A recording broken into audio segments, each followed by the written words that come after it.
Now, payments, evolution of payments. Started, for years and years and years cash, and then over the years it transitioned over to cards and loyalty cards and credit cards. And the future, obviously, is mobile.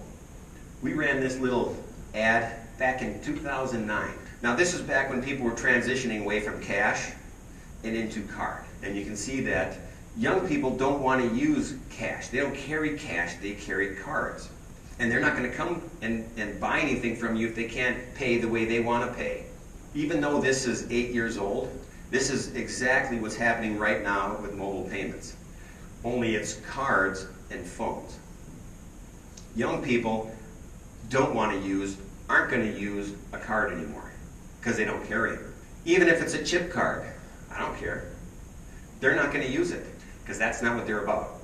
Everything's on their phone. They don't lose their phone.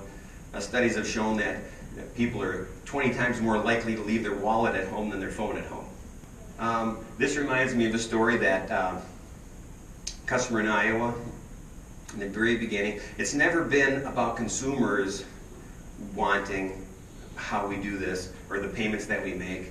It's always been about the operator. Now, this particular operator in Iowa, Larry, met him at a show, and he said his customers like using cash. They don't mind. They don't mind quarters. They don't mind doing all that kind of stuff. I said, you don't think they'd rather use a card? And he said, no. So I gave him a card, and I said, Larry, you have breakfast with all these guys every single morning at the cafe, right? He said, yeah.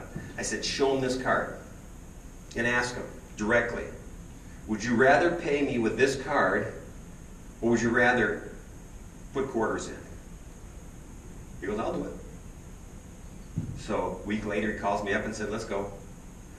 I said, well, how many said they'd rather use a card? He said, all of them. I said, okay, let's go. And it's always been like that from the very beginning. Operators are just a little tenuous about moving on and advancing with what consumers want. And the same thing's happening now with mobile payments. They're just afraid of it. They don't really understand it, but doggone it, every kid out there's got one of these things. Everybody under 30 uses this. And if you want to capture those particular customers, those consumers, you got to be ready for them. You got to offer them a way for them to pay the way they want to pay, or they'll just pass on by. You're losing out if you don't do something.